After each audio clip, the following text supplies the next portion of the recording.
Hello friends, आपका स्वागत है हमारे चैनल वॉइस विद कुशवाहा पर, जिस पर आपको रोज़ नई नई कहानियाँ देखने को मिलती रहती हैं। तो चलिए आज की कहानी स्टार्ट करते हैं। आज सालों बाद मैं अपनी सहेली गायत्री से मिलने जा रही हूँ। बचपन से ही साथ खेले हैं, पढ़े हैं और बड़े हुए और सुख दुख में एक दूसरे के साथी बने। ग्रेजुएशन करने के बाद मैंने एमए में प्रवेश लिया था, जबकि गायत्री के पुराने विचार वाले माता पिता ने ग्रेजुएशन करते ही उसका विवाह कर दिया था। मेरा गायत्री से कुछ विशेष ही लगाव था, इसीलिए फ़ोन पर हमारी बातें होती रहती थी और जब कभी गायत्री मायके आती तो हम दोनों अधिकांश समय साथ ही गुजरता था। गायत्री हमेशा ही मुझसे अपनी खुशहाल जिंदगी की बातें करती, अपने पति पवन की प्रशंसा करते थकती नहीं थी। एक दिन दफ्तर से घर लौटते समय पवन का अचानक एक्सीडेंट हो गया और उसने घटना स्थल पर ही दम तोड़ दिया। सूचना मिलते ही मैं भी गायत्री के घर गई। उस पर तो दुखों का पहाड़ टूट पड़ा था। कहते हैं मुसीबत कभी अकेले नहीं आती। एक मुसीबत तो गायत्री पर आ पड़ी थी। दूसरे ससुराल वालों की तीखी और कड़वी बातें उसका कलेजा छलनी कर देते। सब उसे ही पति की मौत का जिम्मेदार ठहराते। कुलच्छिनी कलंकिनी पति को खा गई, जाने क्या क्या कहते सुनते। गायत्री के कान पक जाते। वह सोचती रहती कि अब यह जीवन कैसे कटेगा, क्या करूं क्या ना करूं। मुझे तो एक ही हल समझ में आ रहा है कि गायत्री अब अपने आप को किसी काम में व्यस्त कर ले। व्यस्त रहकर वह अपने दुख को थोड़े समय के लिए ही सही भुला तो सकेगी। साथ ही 6-7 घंटों के लिए सास और ननदों के ताने से भी उसे मुक्ति मिली रहेगी। मैंने यही सब सोचकर अपनी गायत्री के सामने रख दी। आंखों में आंसू भरे गायत्री ने कहा, मुझसे नहीं होगा।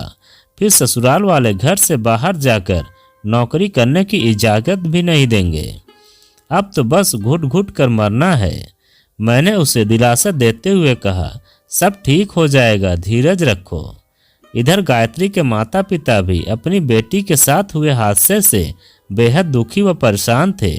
उन्हें अपने बेटी के भविष्य की चिंता सता रही थी। वे भी चाहते थे कि गायत्री कोई नौकरी करके अपने आप को व्यस्त कर ले, जिससे उसे अपना दुख भुलाने में मदद मिले। पर गायत्री के ससुराल वाले कब मानने वाले थे। फिर पानी सिर से ऊपर गुजरने लगा। गायत्री की स्थिति बहू की नहीं बल्कि नौकरानी की हो गई थी। तानों की बौछारों के बीच घर का सारा काम उसी से कराया जाने लगा। नौकरों की छुट्टी कर दी गई। काम का बोझ उसे इतना परेशान करता जितना तानों का न रुकने वाला दौर। दुखी मन से कितना दुख सहता। अब तो गायत्री का मन भी मुक्ति के लिए छटपटाने लगा था। आखिर सहन शक्ति की भी एक सीमा होती है जो समाप्त हो चुकी थी। विद्रोह की ज्वाला भड़क उठी थी। अब उसने तय कर लिया था कि इस नर्क से मुक्त होकर रहेगी और मुक्ति का एक ही रास्ता है, खुद अपने पैरों पर खड़े होना। बीए पास तो वह थी ही, जहाँ कहीं विज्ञापन देखती वहीं आवेदन कर देती। आखिरकार एक प्राइवेट कंपनी में उसे सेक्रेटरी चुन लिया गया। अपना नियुक्ति पत्र देखकर क्षण भर के लिए तो वह अपने साथ हुए हादसे को भूल गई। खुशियों के द्वार अब उसके लिए खुल गए। ससुराल वालों के सारे विरोधों को दरकिनार करते हुए गायत्री ने अपनी नई नौकरी ज्वाइन कर ली। उसने एक क्वार्टर भी ले लिया। जल्द ही गायत्री ने अपने कार्य व व्यवहार से दफ्तर में अपनी एक खास पहचान बना ली। नया शहर, नई नौकरी, नए नए लोग। अब तक घर की चहर दीवारी में रही गायत्री के लिए कुछ अजीब सा तो लग रहा था, पर जल्दी उसने इस नए परिवेश में अपने आप को ढाल लिया। गायत्री के नीरस जीवन में बहार सी आ गई थी। अपने जीवन के इस बदले हुए रूप की सूचना गायत्री मुझे फ़ोन पर अक्सर ही देती रहती थी। जीवन में जो भी रिक्तता आ गई थी उसका दर्द भी उसकी बातों से जाहिर हो ही जाता था। ससुराल वालों ने अब गायत्री की खोज खबर लेना बंद कर दिया। इधर गायत्री अपने पैरों पर खड़ी होकर खुश तो थी ही, पर संतुष्ट नहीं।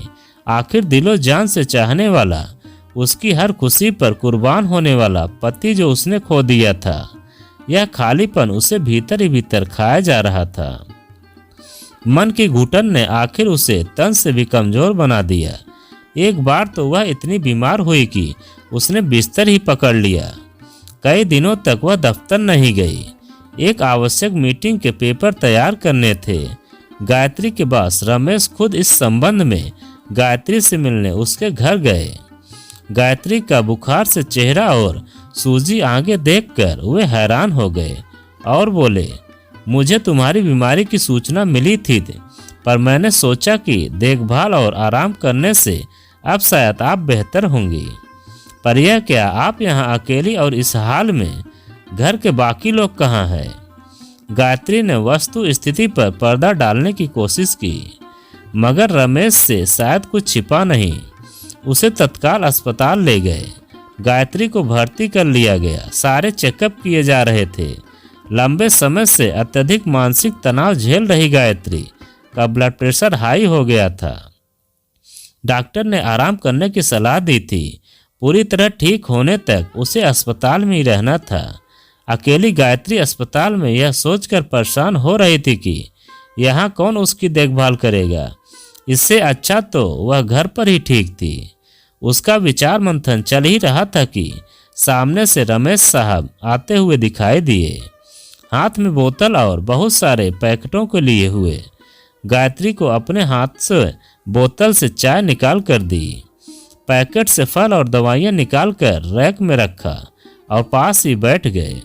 जाने कितनी देर वे यूं ही बैठे रहे और बातों से गायत्री का दिल बहलाते रहे, जिससे अस्पताल में रह रह कर वह बोर न हो। गायत्री ने भी कहा, सर देर बहुत हो चुकी है, अब आप घर जाइए, मैं ठीक हूँ। लेकिन तुम्हें इस तरह अकेली छोड़कर? कोई बात नहीं सर, अकेले रहने की वैसे भी मेरी आदत है। फिर यहाँ डॉक्टर व नर्स तो है ही मेरी देखभाल करने के लिए। ठीक है, अपना ध्यान रखिएगा। जाते जाते भी रमेश साहब डॉक्टर व नर्स से गायत्री का ध्यान रखने को कह गए। सुबह गायत्री की आंख भी नहीं खुली थी और रमेश साहब हाजिर थे। थोड़ी देर से गायत्री को उठने का इंतजार कर रहे थे। फिर अस्पताल के बाहर जाकर टी स्टॉल से थर्मस में चाय लेकर आ गए। गायत्री अब तक जग चुकी थी। उसे अपने हाथों से चाय का प्याला थमाते हुए वे बोले, गुड मॉर्निंग। गायत्री को सुखद आश्चर्य हुआ। कभी अपनों ने इतना ख्याल नहीं रखा। और कहाँ यह मेरे बॉस अवश्य हैं, पर इनसे मेरा कोई खून का रिश्ता तो नहीं। अब तक उपेक्षाओं का शिकार रही गायत्री को संकट की घड़ी में बॉस का ऐसे साथ रहना, अस्पताल में देखभाल करना उसे सुखद भी लग रहा था। मानो तपती दोपहरी में शीतल हवा का झोंका उसके मन को ठंडक पहुंचा गया। 7 दिनों के बाद पूरी तरह से स्वस्थ होकर आज गायत्री अस्पताल से डिस्चार्ज हो गई। इन 7 दिनों में रमेश साहब ने गायत्री का इस तरह ध्यान रखा कि शायद परिवार वाले भी इतना न कर पाते। गायत्री ने फिर से दफ्तर जाना शुरू कर दिया। आज बॉस के आते ही उसने उन्हें धन्यवाद दिया। बॉस ने पूछा, धन्यवाद किस लिए? सर आपने मेरा इतना ख्याल रखा। आजकल तो अपने भी अपनों के लिए इतना नहीं करते हैं। बॉस ने सिर ऊपर उठाया, मैं आपकी बात समझा नहीं। आखिर आपने यह भ्रम क्यों पाल रखा है कि अपने भी अपनों के लिए कुछ नहीं करते हैं? कुछ नहीं सर, बस यूं ही। गायत्री की आंखों से बह चले आंसुओं को बॉस ने देख लिया। गायत्री अपने केबिन में जा चुकी थी। शाम को ऑफिस के सारे काम समेटकर गायत्री जाने की तैयारी में थी कि तभी चपरासी ने आकर सूचना दी कि साहब ने याद किया है, और गायत्री रमेश साहब से मिलने गई। सर, गायत्री जी, यदि आपको ऐतराज न हो तो आज शाम कॉफ़ी हाउस में कॉफ़ी पी जाए। गायत्री सोच में पड़ गई, जिसे रमेश साहब ने भांप लिया। देखिए, आप गलत न समझें, यह सिर्फ प्रस्ताव है, कोई बाध्यता नहीं। यदि आपको आपत्ति है तो कोई बात नहीं। नहीं सर, ऐसी कोई बात नहीं है। गायत्री के सामने बॉस के द्वारा अब तक किए गए निस्वार्थ उपकार घूम गए। उनके निश्चल, निष्कपट और शालीनता के कायल ऑफिस के सभी कर्मचारी थे। शक का तो सवाल ही नहीं उठता। इसीलिए वह चलने को तैयार हो गई। कुछ ही देर में वे कॉफ़ी हाउस पहुंच गए। देखिए गायत्री जी, मैं शुरू से ही आपके भीतर छिपे दर्द को महसूस कर रहा हूँ। यदि वह दर्द आप छिपा कर रखेंगी तो भीतर ही भीतर घुट कर रह जाएंगी। यदि आप चाहें तो अपना दर्द मेरे साथ शेयर कर सकती हैं। विश्वास कीजिए, मैं बॉस की हैसियत से नहीं बल्कि इंसानियत और दोस्त के नाते आपका दर्द बांटना चाहता हूँ। बचपन में ही मेरे माता पिता चल बसे थे। मैं उनकी इकलौती संतान था। वजीफ़ा लेकर पढ़ाई की और आज यहाँ तक पहुँचा हूँ। मैं अपने माता पिता का सहारा तो नहीं बन सका। अब अगर किसी के काम आ सकता हूँ तो मैं अपना जीवन धन समझूंगा। गायत्री की आंखों से आंसुओं की धार बहने लगी। रमेश ने उसके ऊपर हाथ क्या रखा। उसने तो रोते हुए अपने साथ हुए हादसे की जानकारी उन्हें दे दी। पति की मौत के बाद ससुराल वालों का उपेक्षा भरा बर्ताव और प्रताड़ना की दुखद दास्तान सुनकर तो रमेश भी विचलित हो गए। उन्होंने गायत्री को सांत्वना दी। गायत्री जी, आपके साथ जो कुछ हुआ उसका मुझे अफसोस है, लेकिन आप कब तक इस तरह घुटती रहेंगी। आपके सामने पूरा जीवन पड़ा है। माना कि आपके पास अच्छी नौकरी है, पर जीने के लिए सिर्फ नौकरी और पैसा नहीं, खुशी की भी जरूरत होती है। यदि आप बुरा न माने तो मैं आपकी खुशियां लौटा सकता हूँ। सर, मैं समझी नहीं। आप टेंशन न लें, बॉस ने कहा। मैं और आप दोनों ही अपनों से जुदा होकर एकाकी और नीरस जीवन जी रहे हैं। यदि आप चाहें तो हम एक दूसरे के हमसफर बनकर अपने जीवन की बगिया को फिर से महका सकते हैं। सर, मैं इस समय कुछ भी नहीं सोच पा रही हूँ।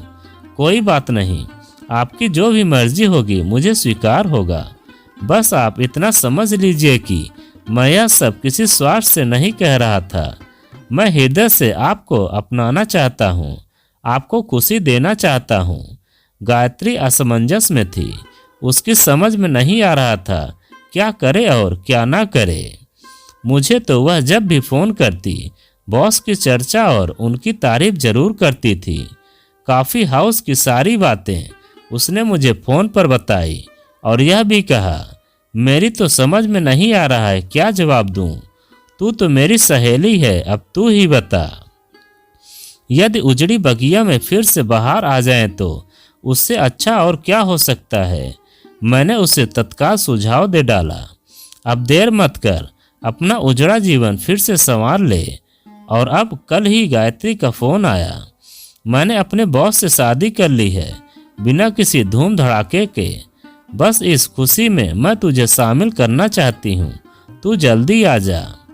अपने प्रिय दोस्त का स्नेह निमंत्रण आया, भला मैं कैसे टाल सकती थी। 6-7 घंटे के सफ़र के बाद मैं दिल्ली पहुँच गई। ऑटो लेकर सीधे गायत्री के घर पहुँची। बेल बजाई। दरवाज़ा खोलने वाला सभ्य व अच्छी कद काठी का व्यक्ति था। बड़ी शालीनता से अभिवादन करके उसने मुझे अंदर आने के लिए कहा। तब तक गायत्री भी बाहर आ चुकी थी। उसने ही परिचय कराया, यही है मेरे पति रमेश। गायत्री गले लग गई। उनकी आंखों से आंसुओं की धारा बह निकली। ये खुशी के आंसू थे। हम दोनों बातचीत में मशगूल थे।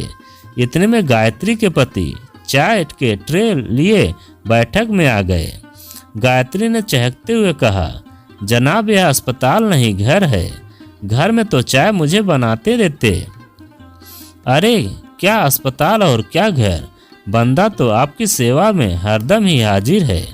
हंसी के ठहाकों से कमरा गूंज गया। जीवन की टूटी डोर फिर से जुड़ गई। उजड़ी और वीरान बगिया में खुशियों के फूल फिर से खिल उठे थे। तो दोस्तों, यह कहानी आपको कैसी लगी कमेंट में लिखकर हमें ज़रूर बताएं।